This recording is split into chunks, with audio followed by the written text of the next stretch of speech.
அனைவருக்கும் வணக்கம். நாம் இப்போது விறுவிறுப்பான சுவாரஸ்யமான ஒரு சிறுகதையை பற்றி பார்ப்போம் வாங்க. கிராமத்துக்கே அவர்களின் பெயர் மறந்துவிட்டது. பெரிய கோனார் என்பதும் சின்ன கோனார் என்பதுமே அவர்களின் பெயராகி நிலவுகிறது. சின்ன கோனாரின் அண்ணன் என்பதால் பெரியவருக்கு மதிப்பு. பெரிய கோனார் மதிப்போடு வாழ்ந்திருந்த காலமெல்லாம் எப்பொழுதோ முடிந்துவிட்டது. அந்த வாழ்வின் எஞ்சிய பகுதியை வீட்டுக்கு பின்னால் உள்ள முந்திரை தோப்பில் நடுவே அமைந்த தனி குடிசையில் வாழ்ந்து கழித்து விடுவது என்ற தீர்மானத்தில் ஏகாந்த வாசம் புரிகிறார் பெரியவர். சாப்பாட்டு நேரத்துக்கு மட்டும் கைத்தடியின் டக் டக் என்ற சப்தம் ஒலிக்க கல்வீட்டிற்குள் தோட்டத்து வாசல் வழியே பிரவேசிப்பார் பெரிய கோனார். தம்பியின் குடும்பத்தோடு அவருக்குள்ள உறவு அவ்வளவே. சின்ன கோனாரை போல் சொத்துக்கள் என்ற விலங்குகளோ சொத்துக்களினால் விளைந்த குடும்பம் என்ற சுமையோ இல்லாத பெரியவரை அந்த குடும்பமே அதிகம் மதித்து மரியாதை காட்டுவதற்கு காரணம் குடும்ப தலைவராய் விளங்கும் சின்ன கோனார் அண்ணன் என்ற உறவுக்காக அந்த குடும்பத்தின் தலைமை பதவியை கௌரவ பதவியாய் பெரியவருக்கு தந்து எல்லா காரியத்துக்கும் அவர் அங்கீகாரம் பெற பணிந்து நிற்பதுதான். 30 வருஷங்களுக்கு முன் மனைவி இறந்த அன்று சொந்தம் என்ற சுமை பெரியவரின் தோளில் இருந்து இறங்கிவிட்டது. அவள் விட்டு சென்ற 5 வயது சிறுவன் சபாபதியை தனக்கொரு சுமை என்று கருதாமலும் சுமக்காமலும் இருந்து விட்டார் பெரியவர். அதற்கு காரணம் 4ஓடு 5ஆக இருக்கட்டுமே என்ற நினைப்பில் தனது புத்திர சுமையோடு சபாபதியும் சின்ன கோனார் ஏற்றுக்கொண்டதுதான். ஆனால் சபாபதி தன் பொறுப்பை தான் சுமக்கும் வயது தனக்கு வந்துவிட்டதாக நினைத்து கொண்ட வயதில் பெரியவரின் எஞ்சின்ற சொத்துக்கள் என்ற விலங்குகளையும் அவன் கழற்றிவிட்டான். யாரையும் மதியாத அவன் போக்கும் 2வது உலக யுத்த காலத்தில் அவன் செய்ய முயன்ற வியாபாரங்களினால் விளைந்த நஷ்டமும் கை நிறைய பணம் இருக்கிறது என்ற அகம்பாவத்தில் ஆடிய ஆட்டங்களும் பெரியவரை பாப்பராக்கின. பிறகு ஒரு நாள் தனது ஏக புதல்வன் பட்டாளத்துக்கு ஓடி போனான் என்ற செய்தி கேட்டு பெரிய கோனார் தனது குடிசையில் ஒரு இரவு முழுவதும் அழுது கொண்டிருந்தார். தன் பிள்ளையின் செயலாலும் அவன் பிரிவாலும் மனமுடிந்த பெரிய கோனார் பண்டரிபுரம் போகும் கோஷ்டியுடன் சேர்ந்து கொண்டு ஊராய் திரிந்து யாசகம் புரிந்து இறுதியில் யாருமட்ட அனாதியாய் பக்தர்களின் உறவோடு பகவானை அடைந்து விடுவது என்ற முடிவோடு தேசாந்திரம் புறப்பட்டு கிராமத்தின் எல்லையை கடக்கும் போது பக்கத்து ஊர் சந்தைக்கு போய் திரும்பி வந்து கொண்டிருந்த சின்ன கோனார் தலையில் வைத்திருந்த பெரிய பலாப்பழத்தை அப்படியே போட்டுவிட்டு அவிழ்ந்த குடுமியை கூட முடியாமல் ஓடி வந்து பரதேசி கூட்டத்தின் நடுவே இருந்த அண்ணனின் கால்களில் சாஷ்டாங்கமாய் வீழ்ந்து கதறினார். அவரது பொன் காப்பிட்ட கரங்கள் அண்ணனின் புழுதி படிந்த பாதங்களை நகரவிடாமல் இறுக பற்றி இருந்தன. அண்ணன், நான் உனக்கு என்ன தப்பு தான் பண்ண? நான் செத்து போயிட்டேன்னு நினைச்சிட்டியா என்று அலறினார் சின்ன கோனார். அந்த காட்சி மனிதனுக்கு வந்து வாய்த்ததும் வயிற்றில் பிறந்தது மட்டும்தான் சொந்தம் என்பதில்லை என்று ஊராருக்கே உணர்த்தியது. என்னவோ அழியணுன்னு இருந்த சொத்து அவன் மூலமா அழிந்து போச்சு. அந்த வருத்தத்திலே அவன் போயிட்டான். அவன் ஓடிட்டான்னு உனக்கு ஏன் வருத்தம்? நான் தானே என் மவனா வளர்த்தேன். அவனை வளர்த்தவனே அந்நியமா போயிட்டான். அவனுக்கு நான் தானே அவன் புள்ள. நீயும் அந்நியம் தானே அப்பனும் ஆத்தாளுமா இருந்து என்னை வளர்த்தீங்க. என்னை வளர்த்தவனோமா எனக்கு அந்நியமாகணும்? என் சொத்து உன் சொத்து இல்லையா? என் சொந்தம் உன் சொந்தம் இல்லையா என்றெல்லாம் ஊரை கூட்டி நியாயம் கேட்டார் சின்ன கோனார். அன்று வேறு வழியின்றி விரக்தியுடன் மனசு மரத்து போன புறம் எங்கே இருந்தால் என்ன என்று திரும்பி வந்து வீட்டுக்கு பின்னால் முந்திரி தோட்டத்தின் நடுவே உள்ள குடிசைக்கு ஜாகை மாற்றிக்கொண்டு கிருஷ்ணா கோவிந்தா என்று 20 வருஷமாய் வாழ்ந்து வரும் பெரிய கோனாருக்கு 15 வருஷங்களுக்கு முன்பாகவே வாழ்க்கையின் மீது பற்றும் பாசமும் ஏகமாய் மிகுந்து வர ஆரம்பித்து விட்டது. ஆமாம், சபாப்தி மனம் மாறி அப்பனை பார்க்க பட்டாளத்திலிருந்து ஒரு முறை திரும்பி வந்திருந்தான். பிறகு அடிக்கடி வந்து பார்த்து கொண்டிருந்தான். கண் பார்வை மங்கி போன பெரிய கோனார் மகனை தடவி பார்த்து உச்சி மோர்ந்து கண்ணீர் உகுந்தார். அப்போது தகப்பனின் கையை அன்புடன் பற்றி கொண்டு ஆதரவான குரலில் சொன்னான் சபாபதி. நீ ஒன்னும் பயப்படாத நைனா. இப்பதான் சண்டையெல்லாம் தீர்ந்து போயிட்டதே. எனக்கு உசுருக்கு ஒன்னும் ஆபத்து வராது. அது சரிதாண்டா தம்பி, உனக்கு கண்ணாலம் கட்டி வச்சு பார்க்கணும்னு இருந்தேன் என்று தன் ஆசையை தயங்கி தயங்கி கூறினார் கிழவர். அதற்கு சபாபதி சிரித்தவாறு பதிலளித்தான். அதுக்கு என்ன, கட்டுக்கிட்டா போச்சு. அங்கேயே குவார்டர்ஸ் தராங்க. குடும்பத்தோடு போயிருக்கலாம். பொண்ணு பார்த்து வச்சிருக்கியா? அடப்போடா, பொண்ணுக்கு தானா பஞ்சம் வந்துடுச்சு. உன் சின்ன நைனா கிட்ட சொன்னா எத்தனை பொண்ணு வேணும்னு கேட்பானே என்று பெரியவர் பொக்கைவாய் சிரிப்புடன் ஒரு குஷியில் பேசினார்.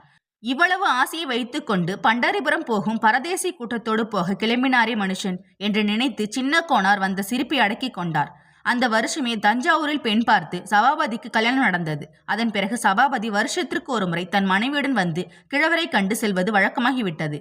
இந்த 10 வருஷமாய் கொஞ்சம் கொஞ்சமாய் மங்க ஆரம்பித்த கண் பார்வை முற்றிலும் இருண்டுவிட்ட போதிலும் கிழவரின் மனசில் ஆசையும் பாசமும் மட்டும் பெருகி கொண்டுதான் இருந்தன. இப்போது அவர் தன் உடலில் உயிரை சிறை வைத்து வாழ்வது மகனுக்காக கூட அல்ல. 4 வருஷங்களாய் ஆண்டுக்கொரு முறை வந்து அவருடன் 1 மாதம் முழுக்கவும் தங்கி பார்வை இழந்த அவரோடு கண்ணை கட்டி விளையாடி செல்வது போல் கொஞ்சி புரியும் முகம் தெரியாத அவர் பேரன் அந்த பயல் பாபுவுக்காகத்தான். அவனோடு கழிக்கப் போகும் அந்த 30 நாட்களுக்காகத்தான் வருஷம் முழுமைக்கும் வாழ்கிறார் கிழவர். பாபு என்று நினைத்த மாத்திரத்தில் அவரது குருட்டு கண்கள் இடுங்கி கன்னம் மூலங்களில் வரி வரியாய் சுருக்கங்கள் விரிய பொக்கைவாய் புன்னகையுடன் நீண்ட மோவாய் சற்றே வானை நோக்கி வாகாய் நிமிரும். இருளடித்த பார்வையில் ஒளி வீசும் புகமண்டலம் என்று உருவாகி அதில் பாபுவின் தோற்றம். கொஞ்சம் மழலையுடன் குலுங்கும் சிரிப்புடன் குளிர்ந்த ஸ்பரிசத்துடன் தெரியும் அந்த உருவம் கனவில் வருவது போல் அவரிடம் தாவி வரும். எத்தனையோ முறை தன்னை மறந்த வயதில் கிழவர் கைகளை நீட்டிக்கொண்டு பாபு என்று துள்ளி நிமிர்ந்து விடுவார். பிறகு அது உண்மையல்ல, கண்ணில் தெரியும் மாயத் தோற்றம் என்று உணர்கையில் இமை விளிம்பில் பனித்த நீரும் இதழ்களில் வளைந்து துடிக்கும் புன் உருவலுமாய் தலை குனிந்து விடுவார். தனிமையில் குடிசையில் யதார்த்த உண்மையாய் பாபுவோடு கழிக்கும் 1 மாதம் தவிர அதற்கு முன்னும் பின்னுமான மாதங்கள் அவருக்கு இப்படித்தான், இந்த லயத்தில்தான் கழிக்கின்றன. அது சரி, அவர்தான் பாபுவை பார்த்ததே இல்லையே. அவர் கண்களில் அவன் உருவம் தெரிவதுபடி தன் குழந்தை என்று பந்தம் பிறக்கவும் சொந்தம் கொண்டாடவும் தான் தன் குழந்தையின் முகம் தெரிய வேண்டும். குழந்தை மீது கொண்ட பாசத்தை கொண்டாட அந்த பக்தியை வழிபட ஒரு முகம்தான் வேண்டுமா என்ன? வானத்தில் திரிந்து கொண்டிருந்த கடவுளை மண்ணுக்கிறங்கி மழலை சிந்தும் குழந்தையாக்கி ஓடவிட்டு ஓடி துரத்தி கையை பிடித்திழுத்து நைய புடைத்திழுத்து மடியில் கிடத்தி மார்பில் அணைத்து முத்தம் கொடுத்து முளைப்பால் அளித்து, ஆம், கடவுளை குழந்தையாகவும் குழந்தையை கடவுளாகவும் கொண்டாடும் கலையையே பக்தியாக கொண்ட வைஷ்ணவ குலத்தில் பிறந்தவராயிற்றே பெரிய கோனார். அவர் கண்களிலேயே தெரியும் தோற்றம் கண்ணன் தோற்றமே. எனினும் அவர் வழிபடுவது பாபுவின் நினைவைதான். போன வருஷம் பாபு வந்திருந்த போது நன்றாக வளர்ந்திருந்தான். என்ன பேச்சு பேசுகிறான்! ஆனால் ஒரு வார்த்தையாவது கிழவருக்கு புரிய வேண்டுமே. அவன் ஹிந்தி அல்லவா பேசுகிறான். ஒரு வார்த்தை கூட தமிழ் தெரியாமல் என்ன பிள்ளை வளர்ப்பு என்று கிழவர் சில சமயம் மனம் சலிப்பார். இருந்தாலும் தன் பேரன் பேசுகிறான் என்பது முக்கியமே தவிர என்ன பாஷையாக இருந்தால் என்ன என்ற குதூகலத்துடன் அவனை பேச வைத்து ரசித்துக் கொண்டிருப்பார். பாபுவை போல் சுத்தமாய் உடை உடுத்தி காலில் ஜோடு அணிந்து ஒரு பக்கம் அமைதியாக உட்கார்ந்திருக்க இங்கே இருக்கும் இந்த பிள்ளைகளுக்கு தெரியுமா? தெரியவே தெரியாதாம். கிழவர் அப்படித்தான் சொல்லுவார். தன் குடிசைக்கு மட்டும் அவனை தனியே அழைத்து வருவார். பின்னால் வரும் மற்ற குழந்தைகளை போ என்று விரட்டிவிட்டு பாபுவை நாற்காலில் உட்கார வைத்து அவன் காலடியில் அமர்ந்து வாதுமை, கல்கண்டு, முந்திரி பருப்பு போன்றவற்றை ஒரு டப்பில் அவனுக்காக சேர்த்து வைத்திருக்கும் தின்பண்டங்களை தந்து பாஷை தெரியாத அவனிடம் பேசி அவன் பேசுவதையும் ரசிப்பார் கிழவர். அவன் அவரை தாதா என்றுதான் அழைப்பான். அவரும் அவனுக்கு தாத்தாயா என்று அவர்கள் வழக்கப்படி உச்சரிக்க பலமுறை சொல்லி தந்தார். அவன் அதை மறுத்து நை நை தாதா என்று அவருக்கு கற்றுத்தந்தான். அப்போது அங்கே வந்த அவன் தாய் மீனா கிழவரிடம் விளக்கினாள். அவனுக்கு தமிழை பேச வரமாட்டேங்குது மாமா, இன்னும் 2 வயது போனா கத்துக்குவான். அங்கே யாரும் தமிழிலேயே பேசுறவங்க இல்லை. அங்கே பக்கத்து வீட்டிலேயே ஒரு சர்தார் தாதா இருக்காரு. நாள் பூரா அவர்கிட்ட தான் இருப்பான். உங்ககிட்ட வரமாட்டேங்கிறானே. அவர்கிட்ட மேலே ஏறி அவர் தாடியை பிடிச்சி இழுப்பான். அவரை தான் தாதா தாதான்னு கூப்பிட்டு பழகி போயிட்டான். அவருக்கும் பாபுவை பார்க்காம இருக்க முடியாது. ஊருக்கு புறப்படும் போது சீக்கிரம் வந்துடுங்கன்னு ஒரு 10 தடவைக்கு மேல சொல்லிட்டாரு அந்த சர்தார் தாத்தா என்று அவள் சொல்லி கொண்டிருக்கும் போது கிழவருக்கு தனக்கு சொந்தமான பேரக்குழந்தையை எவனோ வைத்து கொண்டு நாளெல்லாம் கொஞ்சம் விளையாடி தன்னையும் விட அதிகமாக நெருக்கமாகி அவன் பாஷையை கற்றுக் கொடுத்து தன்னால் தன் பேரனுடன் பேச முடியாமல் ஆக்கிவிட்ட அந்த முகமறியா சர்தார் கிழவன் மீது எரிச்சலாய் வந்தது. ஒரு ஏக்க பெருமூச்சு விட்டார். அந்த பெருமூச்சில் வருஷத்தில் 11 மாதம் பாபுவோடு கொஞ்சுவதற்கு சர்தார் கிழவனுக்கு வழி இருந்த போதிலும் வருஷத்துக்கு ஒரு முறை 1 மாதம் அவனோடு கழிக்க தனக்கு வாய்ப்பிருக்கிறதே, இதுவே போதும் என்று திருப்தி உணர்வும் இருந்தது. ஒவ்வொரு தடவை பாபு வந்து செல்லும் போதும் அவனுக்கு 1 வயது கூடுகிறது என்ற மகிழ்ச்சியும் தனக்கு 1 வயது கழிந்து போகிறது என்ற வருத்தமும் கிழவருக்கு நெஞ்சை அடைக்கும். அடுத்த தடவை அவன் வரும்போது நான் இருக்கிறேனோ செத்து போகிறேனோ என்ற உணர்வில் அவர் கண்கள் கலங்கும். இந்த தடவை மீனாவுக்கு பேறுகாலம். சபாபதி மனைவியை பிரசவத்திற்காக அவள் தாய் வீடான தஞ்சாவூருக்கு நேரே அழைத்து போய்விட்டான் என்று கடிதம் வந்தபோது கிழவர் தவியாய் தவித்தார். ஜபல்பூரிலிருந்து தஞ்சாவூருக்கு அவர்கள் இந்த வழியாகத்தானே போயிருக்க வேண்டும். முன்கூட்டியே ஒரு கடிதம் போட்டிருந்தால் 3 மைலுக்கு அப்பால் இருக்கும் ரயிலடிக்கு போய் தன் பேரனை ரயிலில் பார்த்து வந்திருப்பார் அல்லவா கிழவர். அந்த வருத்தத்தை தெரிவித்து சபாபதிக்கு கடிதம் கூட எழுத சொன்னார். சின்ன கோனார் மூலம் அவரும் எழுதினார். மனைவியை அழைத்து கொண்டு திரும்பி வருகையில் வழக்கம் போல் கிராமத்துக்கு வந்து 1 மாதம் தங்கி செல்வதாக சமாதானம் கூறி பதில் எழுதியிருந்தான் சபாபதி. பாபு வருவான் என்று வீட்டு குழந்தைகளும் பெரிய கோனாரும் நாட்களை எண்ணிக்கொண்டு காத்திருந்தனர். கோனார் வீட்டுக்கு எதிரில் ஒரு ராந்தல் கம்பம் உண்டு. ராந்தல் கம்பம் என்றால் சீமை எண்ணெய் குடித்த போதையில் சிவந்த கண்களுடன் இரவெல்லாம் தெருவை காவல் புரியும் அசல் பட்டிக்காட்டு ராந்தல் கம்பம்தான். சிக்கனம் கருதியோ நிலாவை ரசிக்க எண்ணியோ அந்த ராந்தல் கம்பம் நிலா காலங்களில் உபயோகப்படுத்தப்படாமல் வெற்றுடலாய் நிற்கும். இந்த ஓய்வு நாட்களில்தான் தெரு குழந்தைகள் நிலாவை கருதி அங்கே விளையாட வருவார்கள். அவர்களின் கண்ணாம்பூச்சி விளையாட்டில் ராந்தல் காம்பமும் தாட்சக கலந்து கொள்ளும். 60 வருஷங்களுக்கு முன்பு பெரிய கோணாரும் அவருக்கு பின் சின்ன கோணாரும் இந்த ராந்தல் கம்பத்தை சுற்றி விளையாடி இருக்கிறார்கள். அதன் பிறகு 30 வருஷங்களில் அவர்களின் பிள்ளைகள் இப்போது 12 வயதிலிருந்து 5 வயது வரையில் உள்ள சின்ன கோணாரின் பேர குழந்தைகள் 11 பேர் ராந்தல் கம்பத்தை சுற்றி ஓடி வருகின்றனர். ஒரே ஆரவாரம், சிரிப்பு, கூச்சல். அப்போதுதான் திண்ணையில் படுக்கை விரித்தார் சின்ன கோணார். எதிர்வீட்டு கூரைகளின் மீது லேசான பனிமூட்டமும் நிலா வெளிச்சமும் குழம்பி கொண்டிருக்கிறது. பின்பனி காலமானதால் பனி படலம் இருந்த போதிலும் குளிரின் கொடுமை இன்னும் ஆரம்பமாகவில்லை. தெருவில் அங்கொன்றும் இங்கொன்றுமாக ஆள் நடமாட்டம் காண்கிறது. தெருவில் குழந்தைகள் எல்லாம் விளையாடி கொண்டிருந்த நேரத்தில் சாப்பிட்ட கையை துடைத்து கொண்டு அவர் அருகே திண்ணியல் மேல் வந்து ஏறினான் ஓர் 7 வயது சிறுவன். ஆறாவன்? அடடே, தம்பியாவா? ஏண்டா கண்ணு, நீ போய் விளையாடலையா? நான் விளையாடல. கதை சொல்லு தாத்தா. கதை இருக்கட்டும், பெரிய தாத்தா தோட்டத்துக்கு போயிட்டாரா பாரு என்று சொல்லிக்கொண்டே தலைமாட்டில் இருந்த சுருட்டையும் நெருப்பு பெட்டையையும் எடுத்தார் சின்ன கோணார். அவரு எப்பவோ போயிட்டாரே என்று திண்ணையில் இருந்தபடியே வீட்டுக்குள் தன் குடுமி தலையை நீட்டி புழக்கடை வாசல் வழியே நிலா வெளிச்சத்தில் தெரியும் தோட்டத்து குடிசையை பார்த்தான் தம்பையா. தம்பையா சின்ன கோணாரின் செத்துப்போன ஒரே மகள். அவர் வசம் ஒப்புவித்து விட்டு போன சோகமும் ஆறுதலும் கலந்த அவள் நினைவு. தாயில்லா குழந்தை என்பதனால் குடும்பத்திலுள்ள எல்லோரின் அன்புக்கும் பாத்திரமாயிருந்தான் தம்பையா. அவனும் மற்ற குழந்தைகள் போல் அல்லாமல் அறிவும் அடக்கமும் கொண்டு விளங்கினான். ஆனால் பெரிய கோணாருக்கோ சின்ன கோணாரின் பேர பிள்ளைகளில் ஒருவனாய்தான் அவனும் தோன்றினான். அவருக்கு அவருடைய பாபுதான் ஒசத்தி. பெரிய கோணார் தோட்டத்துக்கு போய்விட்டார் என்று தம்பையாவின் மூலம் அறிந்த சின்னவர் சுருட்டை கொளுத்தலானார். தாத்தா, உனக்கு பெரிய தாத்தா கிட்ட பயமா? பயமில்லையடா, மரியாதை. அவருக்குத்தான் கண்ணு தெரியலையே. நீ சுருட்டு குடிக்கிறேன்னு அவர் எப்படி பாப்பாரு? அவருக்கு கண்ணு தெரியலனா என்ன? எனக்கு கண்ணு தெரியுதே. அவர் எதிரே சுருட்டு குடிச்சு எனக்கு பழக்கம் இல்லை. சரி, நீ போய் விளையாடு. நாளைக்கு தான் விளையாடுவேன். இன்னைக்கு கதை தான் வேணும். நாளைக்கு என்ன விளையாட நாள் பார்த்திருக்க? நாளைக்கே தான் சபாபதி மாமா வராங்க. அவங்க வந்த அப்புறம் பாபுவோட விளையாடுவேன் என்று உற்சாகமாக சொன்னான் தம்பையா. அடடே, உனக்கு விஷயமே தெரியாதா? அந்த இந்திக்கார பயலும் அவன் அப்பனும் நம்மளை எல்லாம் ஏமாத்திட்டானுங்க. அவங்க வரல. அதான் பெரிய தாத்தாவுக்கு ரொம்ப வருத்தம் என்று சின்ன கோணார் சொன்னதை நம்ப மறுத்து தம்பையா குறுக்கிட்டு கத்தினான். ஐயா, பொய், நீ சும்மாச்சுக்க சொல்ற. நாளைக்கு அவங்க வருவாங்க. பொய் இல்லடா, நெசந்தான். சாயங்காலம் கடுதாசி வந்துச்சே. திடீர்னு வர சொல்லி கடுதாசி வந்துச்சான் பட்டாளத்திலிருந்து. அதனாலே இன்னைக்கு ராத்திரியே புறப்பட்டு தஞ்சாவூர்ல இருந்து நேரா போறாங்களாம். அடுத்த தடவை சீக்கிரமா வராங்களாம். உங்க சபாபதி மாமா எழுதியிருக்கான். கடுதாசி எங்கே காட்டு என்று கேட்கும்போது தம்பையாவின் குரலில் ஏமாற்றமும் அவநம்பிக்கையும் இழைந்தன. கடுதாசி பெரியவர்கிட்ட இருக்கு, நான் போய் பார்க்க போறேன் என்று சொல்லிக்கொண்டே திண்ணையில் இருந்து குதித்தான் தம்பையா. இந்த நேரத்திலேயே தோட்டத்துக்கு போற, விடிஞ்சு பார்த்துக்கலாம் என்று தடுத்தார் சின்னவர். அதுதான் நிலா வெளிச்சம் இருக்குதே என்று பதில் சொல்லிவிட்டு தோட்டத்து குடிசையை நோக்கி ஓட்டமாய் ஓடினான் தம்பையா. தம்பையா பெரிய கோணரை தேடி தோட்டத்துக்கு குடிசை அருகே வந்தபோது குடிசையின் முன் சரகுகளை எரித்து தீயில் குளிர்காய்ந்தவாறு முந்திரி கொட்டைகளை சுட்டு சிறிய இரும்பிலக்கியால் தட்டி கொண்டிருந்தார் கிழவர். கிழவரின் எதிரில் வந்து இடுப்பில் கையூன்றி கொண்டு தன்னை அவர் கவனிக்கிறாரா என்று பார்ப்பவன் போல் மௌனமாய் நின்றான் தம்பையா. கிழவர் முகம் நிமிர்த்தி தம்பையாவுக்கு நேரே விழித்திறந்து பார்த்தார். அவர் அணிந்திருந்த அலுமினிய பிரேமில் பதிந்திருந்த தடித்த கண்ணாடியினூடே அவரது கண்களும் இமை ரோமங்களும் மிக பெரியதாய் தெரிந்தன தம்பையாவுக்கு. அந்த கண்ணாடியின் பலனை அவ்வளவுதான் என்று சொல்லிவிட முடியாது. அந்த கண்ணாடி இல்லாவிட்டாலும் இருளில் எரியும் நெருப்பையோ வெளிச்சத்தில் நிலவுமாய் தெரியும் உருவங்களையோ கூட அவரால் காண இயலாது போய்விடும். அவர் பார்வை எதிரில் நிற்கும் தம்பையாவுக்கு ஊடுருவி அவனுக்கு பின்னால் எதையோ கவனிப்பது போல் இருந்தது. அவன் திரும்பி பார்த்து கொண்டான். அவன் பின்னால் வானத்தில் வட்டமில்லாத பிறையுமில்லாத நசுங்கி போன முன்னிலவின் மூளை தோற்றம் தெரிந்தது. அந்த ஒளியை பின்னணி போல கொண்டு நிழலுருவாய் தெரியும் தம்பையாவின் உருவில் எங்கோ தூரத்தில் இருக்கும் பாபுவைத்தான் கண்டார் கிழவர். அவரது இமைகள் படபடத்து மூடித்திருந்தன. மீண்டும் தெரிந்த அந்த உருவத்தை கண்டு அவர் வியந்தார். குருடான பத்த செய்தா தம்பூராய் மீட்டிக்கொண்டு பாடும்போது அவரது இசையில் கண்டுண்ட பரந்தாமன் பாலகிருஷ்ண வடிவமாய் அவர் அறியாமல் அவர் எதிரே அமர்ந்து கேட்பானாமே. அந்த மாயல் இலை கதை அவர் நினைவுக்கு வர கிழவரின் உதடுகளில் மந்தமாகமான ஒரு புன்னகை தவழ்ந்தது. பாபு? பாபு இல்ல தாத்தா, நான் தான் தம்பையா. தம்பையாவா? நீ எங்க வந்த இந்த இருட்டிலேயே? பாபு நாளைக்கு வருவான் இல்ல தாத்தா? நீ அதுக்குத்தானே முந்திரி கொட்டை சுடுற?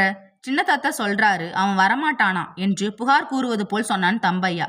பாபுவின் வருகைக்காக தன்னை போல் அவனும் அவளுடன் காத்திருப்பவன் என்று தோன்றவே கிழவருக்கு தம்பையாவின் மீது ஒரு விசேஷ வாஞ்சி பிறந்தது. ஆமாண்டா பயலே, அவன் அப்ப அவசரமா திரும்பி போறானாம், அதனாலே வரல என்று கூறியதும் தம்பையாவின் முகம் வாடி போயிடுச்சு. அவன் பதில் பேசாமல் மௌனமாய் நிற்பதில் உள்ள சோகத்தை கிழவர் உணர்ந்தார். பின்ன ஏன் தாத்தா நீ இந்த நேரத்திலே முந்திரி கொட்ட சொல்ற என்று வதங்கிய குரலில் கேட்டான் தம்பையா. முகமெல்லாம் மலர விளைந்த சிரிப்புடன் தலையாட்டி கொண்டு சொன்னார் கிழவர். அவன் நம்மளை ஏமாத்த பார்த்தாலும் நான் விடுவேனா? ஸ்டேஷன்ல போய் பார்த்துட்டு வர போறேனே, அதுக்காகத்தான் இது. அந்த பாபு பயலுக்கு முந்திரி பருப்புனா உசுறு. ரயில் நம்ம ஊருக்கு விடிய காலையிலே வருது. அதனாலதான் இப்பவே சொல்றேன், உட்காரு, நீயும் உரி என்று சுட்டு மேலோடு தீந்த முந்திரி கொட்டைகளை தம்பையாவின் முன் தள்ளினார் கிழவர். தம்பையாவும் அவர் எதிரே உட்கார்ந்து முந்திரி கொட்டைகளை தட்டி உரிக்க ஆரம்பித்தான். திடீரென்று கிழவர் என்ன நினைத்தாரோ தம்பையவன் கையை பிடித்தார். அவன் கைகள் உரித்து கொண்டுதான் இருந்தன என்று நிச்சயமானதும் சொன்னார். நீ நல்ல பையனாச்சே, கொட்டை கொஞ்சம்தான் இருக்கு, நீ திங்காத, நம்ம தான் இங்கே நிறைய திங்கிறோமே. பாபுவுக்குத்தான் அந்த ஊர்லயே இது கிடைக்கவே கிடைக்காது. நீ தான் நல்லவனாச்சே, இந்த கண்ணுசாமி தான் திருட்டு பய, உரிக்கிறேன்னு வந்து திருடி திம்பான் என்று தம்பையாவை தாஜா செய்வதற்காக சின்ன கோணாரின் பேரன்களில் ஒருவனை திட்டினார். எனக்கு வேண்டாம் தாத்தா, கண்ணுசாமி என்னை பார்க்க வச்சு நிறைய தின்னான், அதனாலதான் அவனுக்கு வயிற்று வலி வந்து வயிறே சரியாயல. சாயங்காலம் கூட பாட்டி அவனுக்கு கஷாயம் கொடுத்துச்சே என்று சொல்லிக்கொண்டே இருந்தவன் உரித்து வைத்த பருப்புகள் வெள்ளை வெளிர் என்று விளக்கினம் இல்லாமல் முழுசாகவும் பெருசாகவும் இருப்பதைக் கண்டு திடீரென்று கேட்டான். ஏன் தாத்தா, இது எல்லாம் நீ பாபுக்காகவா பார்த்து பார்த்து பொறுக்கி வச்சியா? எல்லாம் பெருசு பெருசா இருக்கே. ஆமா, நிறைய வச்சிருந்த. கண்ணுசாமி வந்து நான் இல்லாத சமயத்திலே திருடிக்கிட்டு போயிட்டான் என்று சொல்லும் போதே தம்பையாவும் திருடுவானோ என்று அல்பத்தனமாக நினைத்த கிழவருக்கு அவன் திருடவில்லை என்று தெரிந்தவுடன் குழைவுடன், பரவாயில்லையே, நீ 2 எடுத்துக்கடா, பாபுவுக்கு தான் இவ்வளவு இருக்கே. அப்படியே உள்ளே போய் மாடத்திலேயே ஒரு டப்பா இருக்கு, அத கொண்டாந்து இந்த பருப்பையெல்லாம் அதுக்குள்ளே அள்ளி போடு என்றார். தம்பையாவுக்கு ஒன்றும் புரியவில்லை. முதலில் அவர் அதை தின்னக்கூடாது என்று எச்சரித்துவிட்டு இப்பொழுது தின்ன சொல்லி வற்புறுத்துவது ஏன் என்று ஒரு வினாடி யோசித்தான். யோசித்துக் கொண்டே உள்ளே போனான். அந்த டப்பாவை கொண்டு வந்து எல்லாவற்றையும் அள்ளி வைத்தான். பிறகு கையில் ஒரு முந்திரி பருப்பை எடுத்து வைத்து கொண்டு கேட்டான். ஏன் தாத்தா என்னை திங்க சொல்ற? இல்லாட்டி பாபுவுக்கு நாளைக்கு வயிற்று வலிக்கும் இல்ல என்று பாபுவுக்கு வயிற்று வலி வராமல் இருப்பதற்காக தின்போன் மாதிரி ஒன்றை எடுத்து வாயில் போட்டு கொண்டான் தம்பையா. கிழவர் தம்பையாவை தலை நிமிர்ந்து பார்த்தார்.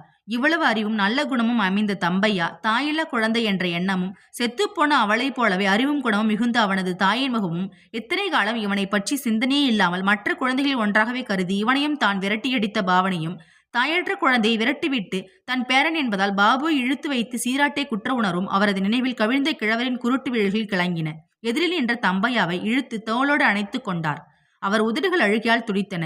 அவன் முதுகுக்கு பின்னால் கண்ணாடியின் இடைவெளியினுடைய விரல் நுழைத்து இமை விளிம்பில் துளித்த கண்ணீரை துடைத்து கொண்டு பாசம் நெஞ்சில் அடைக்க, உங்க அம்மா மாதிரி நீயும் ரொம்ப புத்திசாலியே இருக்க, பாவம் அவதான் இருந்து அனுபவிக்கு கொடுத்து வைக்கல. நீ நல்லா படிக்கிறியா? நல்லா படிச்சு கெட்டிக்காரன் ஆகணும் என்று தொடர்பில்லாத வாக்கியங்களை சிந்தினார். அவர் கழுத்தை நெருடியவாறு வாயிலிருந்து முந்திரி பருப்பை கன்னத்தில் ஒத்திக்கொண்டு தாத்தா தாத்தா என்று கொஞ்சுகின்ற குரலில் அழைத்தான் தம்பையா. என்னடா வேணும்? நானும் உன் கூட ஸ்டேஷனுக்கு வர்றேன் தாத்தா, பாபுவை பார்க்கறதுக்கு என்று கெஞ்சினான். விடியற் காலம்பர வண்டிக்கு நான் இருட்டோட எந்திரிச்சு போவேனே, நீ எந்திரிப்பியா? இருட்டிலேயே எனக்கு பழக்கம், தடவிக்கிட்டே போயிடுவேன். உன்னை எப்படி கூட்டிக்கிட்டு போறது என்று தயங்கினார் கிழவர். நீ கூட எதுக்கு தாத்தா இருட்டிலேயே போகணும்? ராந்தல் விளக்கு கொளுத்தி என் கையிலே கொடு, நான் விளக்கை எடுத்துக்கிட்டு முன்னாலே நடக்கிறேன், நீ என் கையை பிடிச்சிக்கிட்டு வந்துடு என்று மாற்று யோசனை கூறினான் தம்பையா. கெட்டிக்காரன் தாண்டா நீ. சரி, அப்ப நேரத்தோடு போய் படு, விடியற் காலையிலே வந்து எழுப்புறேன். நான் இங்கே தான் படுத்துக்குவேன், அங்கே தேடுவாங்களே, சின்ன தாத்தா கிட்ட சொல்லிட்டு தான் வந்தேன். சரி, கைத்து கட்டில் மேல படுக்கை இருக்கு, அதுல இருந்து ஒரு ஜமுக்காலத்தையும் வெத்திலை பெட்டையும் எடுத்து கொடுத்துட்டு கட்டிலேயே படுக்கை விரிச்சு படுத்துக்கோ என்று கிழவர் சொன்னதையும் ஜமுக்காலத்தை எடுத்து அவருக்கு படுக்கை விரித்த பின் கயிற்று கட்டிலில் ஏறி படுத்து கொண்டான் தம்பையா. கிழவர் இரும்பு புரளில் டொக் டொக் என்று வெற்றிலை இடிக்க ஆரம்பித்தார். நடு சாமம் கழிந்து முதல் கோழி கூவியவுடனே பெரிய கொணா ரயிலடிக்கு புறப்பட ஆயத்தமாகி தம்பையாவும் எழுப்பினார். தம்பையா குதூகலத்துடன் கண் விழித்து கயிற்று கட்டிலிருந்து துள்ளி எழுந்து, ஏன் தாத்தா நாழி ஆயிடுச்சா என்று கண்களை கசக்கி கொண்டான். இப்பவே புறப்பட்டாதான் நேரம் சரியாயிருக்கும், வெளியிலேயே தொட்டிலேயே தண்ணி வச்சிருக்கேன், போய் முகத்தை கழுவிக்க என்றதும் தம்பையா குடிசை கதவை திறந்து கொண்டு வெளியே வந்தான். அப்பா என்று பற்களை கடித்து மார்பின் மீது சட்டை இழுத்து மூடிக்கொண்டு நடுங்கினான் தம்பையா. வெளியே எதிரில் இருக்கும் மரங்களை கூட தெரியாமல் பனிப்படலம் கனத்து பரவி பார்வை மறைத்தது. தாத்தா ஒரே பனி, குளிருது என்று குரல் நடுங்க கூறினான் தம்பையா. தாத்தா குடிசைக்குள் விளக்கு வெளிச்சத்தில் கிருஷ்ணன் படத்துக்கு எதிரே அமர்ந்து உள்ளங்கையில் திருமண்ணை குழைத்து நாமமிட்டு கொண்டே சிரித்தார். பயலே, உனக்கு வயசு 7, எனக்கு 70, பச்சை தண்ணியிலே குளிச்சிட்டு வந்திருக்கேன், நீ முகம் கழுவுறதுக்கே நடுங்குறியா? முதல்ல அப்படித்தான் நடுங்கும், அப்புறம் சுகமா இருக்கும். தொட்டிலேயே தான் தண்ணி நிறைய இருக்கே, 2 சொம்பு மேலுக்கு ஊத்தி குளிச்சிடு, தலையிலேயே ஊத்திக்காது. உன் குடிமி காய நேரமாகும், சீக்கிரம் நாழியாவது என்று அவசரப்படுத்தவே தம்பையா சட்டையும் நிஜாரையும் அழுத்தெரித்துவிட்டு ஒரே பாய்ச்சல தொட்டி அருகே ஓடினான். சற்று நேரத்திற்கெல்லாம் தபதபவென தண்ணீர் இறைக்கின்ற சப்தத்தோடு அடிவயிற்றில் மூண்ட கிளுகிழுப்புணர்வாலும் குளிராலும் தம்பையா போடும் கூச்சல் குரலை கேட்டு கிழவர் வாய்க்குள் சிரித்து கொண்டார். ராந்தல் விளக்கையும் கொளுத்தி வைத்துக்கொண்டு முந்திரி பருப்பு டப்பாவுடன் தம்பையா குளித்து முடித்து வரும் வரை காத்திருந்தார் கிழவர். நான் ரெடி தாத்தா, போகலாமா என்று குதூகலத்துடன் அழுந்த வாரி சுற்றியிருந்த குடிமி தலையை கலைக்காமல் சரி செய்து கொண்டு வந்தான் தம்பையா. ராந்தலை தம்பையாவிடம் கொடுத்துவிட்டு ஒரு கையில் முந்திரி பருப்பு டப்பாவையும் இன்னொரு கையில் தடியுமாக புறப்பட்டு குடிசை கதவை சாத்தும் போது என்னவோ நினைத்து தம்பையா இது கொஞ்சம் புடி வர என்று சொல்லிவிட்டு போனார். பிறகு வெளியில் வந்தபோது தம்பையாவிடம் ஒரு நாணயத்தை தந்து இது 1 ரூபாய் தானே என்று கேட்டார். தம்பையா அந்த முழு ரூபாய் நாணயத்தை பார்த்து ஆமாம் என்றான். பிறகு பாபுவை பார்த்து வெறுங்கையோட அனுப்புறது என்று சொல்லிக்கொண்டே அந்த ரூபாயை பாபுவுக்காக இடுப்பில் செருகிக் கொண்டார். மெயின் ரோட்டுக்கும் கிராமத்துக்கும் நடுவேயுள்ள ஒற்றையடி பாதையின் வழியே அவர்கள் நடந்தனர். அவர்கள் இருவரும் ஒற்றையடி பாதையில் 1 மைல் நடந்த பின் பிரதான சாலையான கப்பில் ரஸ்தாவின் ஏறிய போது பனிமூட்டத்தின் கணத்தை அவர்கள் உணர முடிந்தது. எதிரே சாலையே தெரியாமல் வழியடைத்தது போல் இருந்தது. தரையெல்லாம் பனி ஈரம். மரங்களோ காடுகளோ இல்லாததாலும் சாலை உயர்ந்து இருப்பதாலும் ஊதல் காற்று வீசுவதாலும் குளிர் அதிகமாயிற்று.